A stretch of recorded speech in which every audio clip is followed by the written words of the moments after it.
कहानी की शुरुआत होती है एक छोटे से टाउन से, जहां पर हमें एडवर्ड और उसके छोटे भाई को दिखाया जाता है। ये दोनों के दोनों अपनी मॉम के साथ रहते हैं। इस टाउन की खास बात यह है कि यहाँ पर पिछली कई सदियों से लोग पारस पत्थर यानी कि फिलॉसफर स्टोन बनाने की कोशिश करते हैं, जिससे लोहे को सोने में बदला जा सकता है। साथ ही फिलॉसफर स्टोन यानी कि पारस पत्थर के अंदर बहुत शक्तियां होती है। एडवर्ड और उसका भाई दोनों अपनी लाइब्रेरी की किताबों से इस विद्या को, इस आर्ट को सीखने की कोशिश करते हैं, जिसे एल्केमी कहा जाता है। एक दिन वो अपने एक्सपेरिमेंट से खिलौना बनाते हैं और अपनी मॉम के पास भाग कर जाते हैं। उनकी मॉम ये देखकर बहुत खुश होती है। वो दोनों को अपने गले से लगा लेती है। जैसे वो वहां से जाते हैं उसे हार्ट अटैक आ जाता है, जिससे उसकी मृत्यु हो जाती है। एडवर्ड और उसका छोटा भाई अपनी मॉम की मृत्यु से बहुत ज्यादा परेशान होते हैं। एडवर्ड अपने भाई से कहता है कि हम एल्केमी के जरिए ट्रांसम्यूटेशन नाम के एक प्रोसेस को कर सकते हैं, जिससे इंसान जिंदा हो जाता है। उसका भाई कहता है कि मैंने इस बारे में सुना है कि इसके बहुत भयानक परिणाम हो सकते हैं, पर एडवर्ड उसे मना लेता है। जिसके बाद ये अपनी लाइब्रेरी की किताबों से उस प्रोसेस को करना शुरू कर देते हैं और जल्द इनके सामने एक बहुत बड़ा बवंडर बन जाता है। एक बड़ा तूफान आ जाता है। ये समझ जाते हैं कि इन्होंने कुछ गड़बड़ की है। उस तूफान में इनका पूरा का पूरा घर नष्ट हो जाता है। 20 साल बीत जाते हैं और अब एडवर्ड बड़ा हो चुका है। वो अपने टाउन में एक मॉन्क का पीछा कर रहा होता है, क्योंकि उसकी उंगली में खास लाल रंग का पत्थर है। एडवर्ड का मानना है कि ये पारस पत्थर है जिसकी उसे जरूरत है, लेकिन उस मॉन्क के अंदर भी बहुत शक्तियां होती है। वो अपनी अंगूठी से उसके ऊपर वार करता है, लेकिन अब एडवर्ड भी पूरी तरह से एल्केमी जादू की चीजों को सीख चुका है। वो भी अपने जादू का इस्तेमाल करता है। साथ ही यहाँ पर एक रोबोट भी आ जाता है जो एडवर्ड का साथ दे रहा होता है। एडवर्ड जल्दी मॉन्क तक पहुंच जाता है और जब मॉन्क उसे पंच मार रहा होता है तो एडवर्ड भी उसे पंच मारता है। यहाँ पर हमें पता चलता है कि एडवर्ड का एक हाथ और एक पैर पूरी तरह से रोबोटिक है, इसीलिए उसके हाथ में बहुत ज्यादा ताकत है। मॉन्क की रिंग का वो लाल पत्थर नीचे गिर जाता है, पर इससे पहले कि एडवर्ड उस पत्थर को उठाता, यहाँ पर कर्नल आकर उस पत्थर को उठा लेते हैं और उसे बताते हैं कि तुम इसे पारस पत्थर समझ रहे हो, लेकिन ये पारस पत्थर नहीं है, और उसे अपनी उंगलियों से नष्ट कर देते हैं। जो देखकर एडवर्ड को बहुत दुख होता है, क्योंकि पिछले कई सालों से उसे पारस पत्थर की तलाश है। अब यहाँ पर वो रोबोट भी आ जाता है जिसने उसकी मदद की थी। दरअसल ये उसका छोटा भाई है, लेकिन ये रोबोट कैसे बन गया और उसे पारस पत्थर की जरूरत क्यों है, कैसे उसका एक हाथ और एक पैर रोबोटिक है, ये उसकी जिंदगी के बहुत बड़े सवाल हैं। यहाँ पर मॉन्क को भी पकड़ लिया गया होता है, लेकिन वो अपने आप को छुड़ाकर भागने में कामयाब हो जाता है। वो भागकर एक कमरे में जाता है जहाँ पर 3 गैंगस्टर्स होते हैं जिनके अंदर मैजिकल पावर है। एक का नाम होता है ग्लटनी। अपने नाम की तरह वो हमेशा खाता रहता है। इनकी जो लीडर है उसका नाम लस्ट है और तीसरी साथी का नाम है एनवी। एनवी किसी का भी रूप धारण कर सकती है। इन तीनों ने ही मॉन्क को किसी खास काम के लिए भेजा था, जिस काम को पूरा नहीं कर पाया, इसीलिए एनवी उसे मार देती है।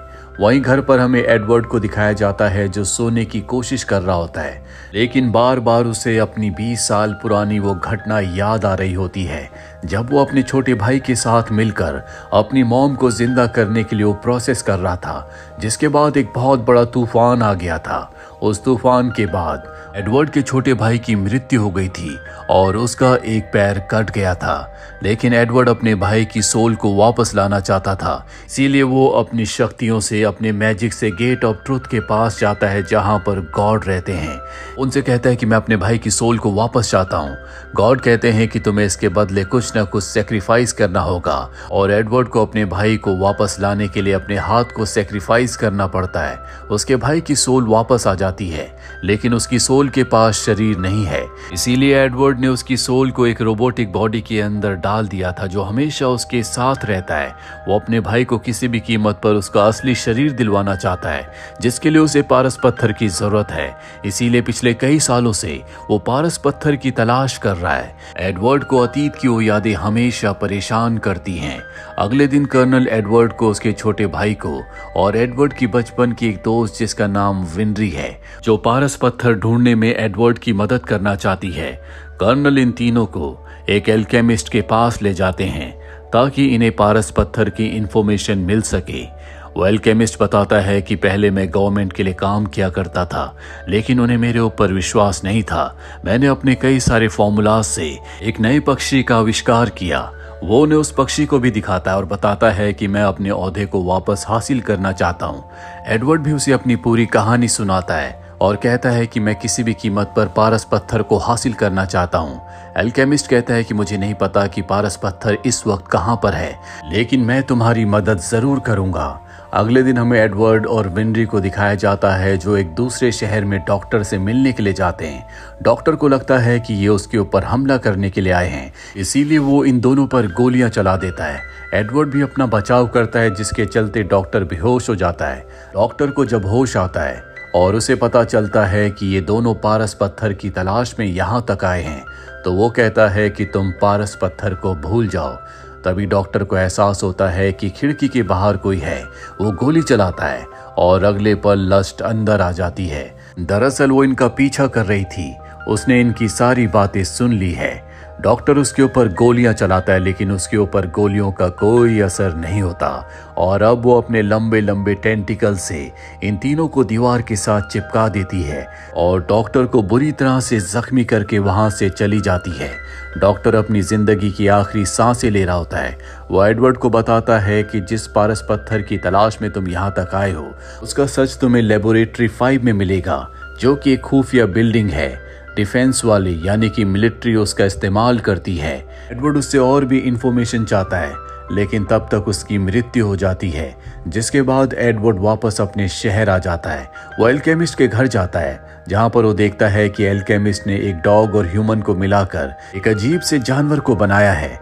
वो बताता है कि इसे मैंने अपनी बेटी और डॉग से बनाया है और इससे पहले जो बर्ड मैंने तुम्हें दिखाया था वो मैंने अपनी पत्नी के शरीर को इस्तेमाल करके बनाया था। ये सुनकर एडवर्ड को गुस्सा आ जाता है, क्योंकि इस एल्केमिस्ट ने अपने एक्सपेरिमेंट्स के लिए अपनी बेटी, पत्नी और डॉग को मार दिया।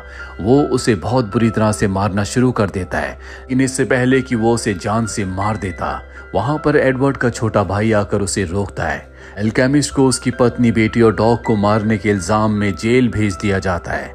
अब किसी भी कीमत पर एडवर्ड लेबोरेटरी 5 तक पहुंचना चाहता है, लेकिन उसे उसके बारे में कोई इन्फॉर्मेशन नहीं है। किताबों से उसकी इन्फॉर्मेशन निकालने की कोशिश करता है। वो कई दिनों तक बहुत सारी किताबों को पढ़ता है, लेकिन उसे कुछ पता नहीं चलता।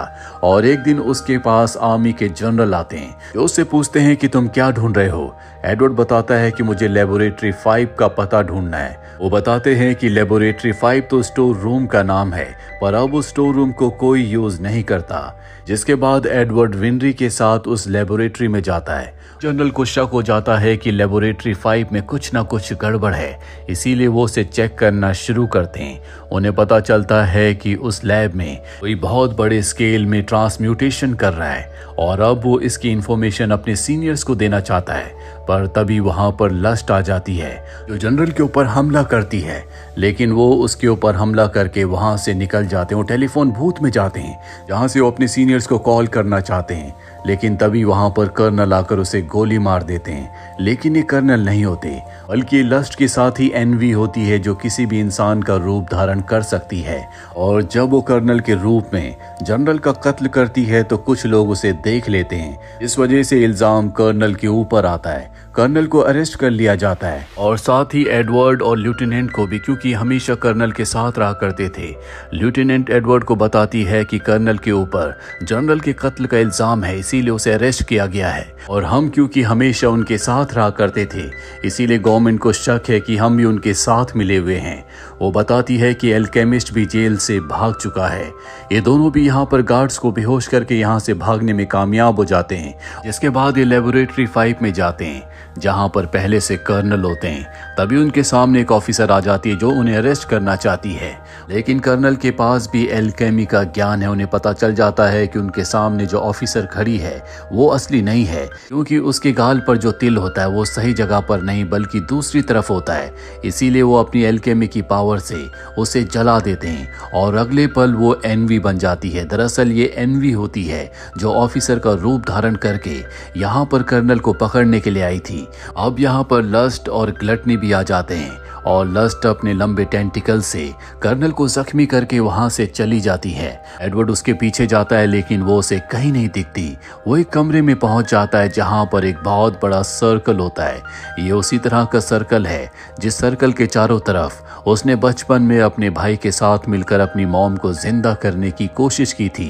पर इससे पहले कि वो कुछ समझ पाता, पीछे से वही एल्केमिस्ट आ जाता है जो जेल से भाग गया है, जिसने अपने डॉग, अपनी पत्नी और अपनी बेटी को अपने एक्सपेरिमेंट, अपने आविष्कार के लिए सेक्रीफाइस कर दिया था। वो एडवर्ड को एक लाल रंग का पत्थर दिखाता और कहता है कि ये पारस पत्थर है।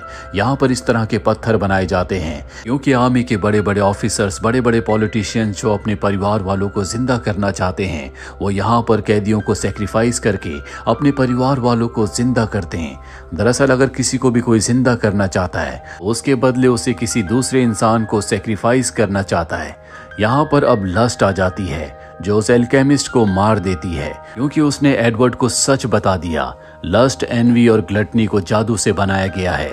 इसका मतलब ये है कि वो इंसान नहीं है, इसीलिए उनके अंदर इतनी शक्तियां हैं। और अब आर्मी के सबसे बड़े ऑफिसर जो इन सब के लीडर है, वो यहाँ पर आ जाते हैं। वो एडवर्ड को बताते हैं कि मैं इस शक्ति से, इस पूरे प्रोसेस से लस्ट जैसे लोगों की एक पूरी आर्मी बनाना चाहता हूँ ताकि हमें हराना नामुमकिन हो। दरअसल वही मास्टर माइंड हैं। यहाँ पर जो कुछ हो रहा है उन्हीं की मर्जी से हो रहा है। और अब वो यहाँ की लाइट्स को ऑन करते हैं। एडवर्ड देखता है कि ऊपर हजारों की तादाद में क्लोन्स लटके हुए हैं जो कि एक तरह के रोबोट्स हैं। और अब वो एक मशीन के जरिए उन सब के दिल तक पारस पत्थर को पहुंचाते हैं जिससे वो सब के सब जिंदा हो जाते हैं। लीडर अपनी इस कामयाबी पर बहुत खुश होता है। वो उनके सामने जाता है लेकिन उसे नहीं पता होता कि ये किसी के गुलाम नहीं है, इसीलिए वो लीडर को मार देते हैं। ये एक तरह के रोबोटिक क्रिएचर्स हैं। और अब इससे पहले कि ये एडवर्ड के ऊपर हमला करते, एडवर्ड के सभी साथी यहाँ पर आ जाते हैं जो उन रोबोट्स को मारना शुरू कर देते हैं। लेकिन रोबोट्स की तादाद बहुत ज्यादा होती है, इसीलिए उन्हें मारना नामुमकिन है। ये सब के सब अपनी जान बचाकर बाहर आ जाते हैं जहाँ पर पहले से लस्ट होती है। कर्नल अपनी फायर वाली पावर से उसके ऊपर हमला करते हैं लेकिन बार बार मारने के बाद भी वो दोबारा जिंदा हो जाती है। इन्हें पता चलता है कि उसके दिल में पारस पत्थर है और जब तक कि उस पत्थर को नहीं निकालेंगे उसकी मृत्यु नहीं होगी। और अब एडवर्ड, उसका भाई और कर्नल तीनों मिलकर उसके ऊपर हमला करते हैं। कर्नल अपनी जान पर खेलकर उसके दिल से उस पारस पत्थर को निकाल लेते हैं जिससे उसकी मृत्यु हो जाती है। एनवी को पहले ही ये मार चुके होते हैं। और अब जब ग्लटनी देखता है कि लस्ट मारी जा चुकी है तो वो वहां से भाग जाता है। कर्नल के हाथ में पारस पत्थर है जो एडवर्ड को दे देते हैं और कहते हैं कि तुम इस पारस पत्थर से अपने भाई के शरीर को वापस पा सकते हो। एडवर्ड उस पत्थर को ले लेता है और अब वो एक बार फिर से मैजिक करता है जिसके बाद वो गेट ऑफ ट्रुथ तक पहुंच जाता है जहां पर उसे अपने भाई का शरीर दिखता है। अब ये पारस पत्थर उसे सिर्फ गॉड को देना है जिसके बाद उसके भाई का शरीर, उसकी सोल को वापस मिल जाएगा। वो पत्थर देने वाला होता है कि तभी वो रुक जाता है। उसे एहसास है कि इस पारस पत्थर की वजह से कितनी जिंदगियों का खात्मा हुआ है, इसीलिए अब वो इस पारस पत्थर का इस्तेमाल नहीं करना चाहता और वापस अपनी दुनिया में आ जाता है जहां पर वो अपने भाई से कहता है कि मैं तुम्हें वापस लाने का कोई और रास्ता निकालूंगा। उसका भाई कहता है मैं समझ सकता हूँ, इस एल्केमी की वजह से हमने अपना सब कुछ खो दिया, अब हमें इसका इस्तेमाल नहीं करना चाहिए। अंदर जितने भी रोबोट्स होते हैं जिनके शरीर में पारस पत्थर लगाया गया है उनमें से लगभग सभी को ये मार चुके हैं और जो बचे हैं वो कैद हैं। इसी के साथ ये फिल्म, ये कहानी यहीं पर खत्म हो जाती है। उम्मीद करते हैं कि ये कहानी आपको पसंद आई होगी।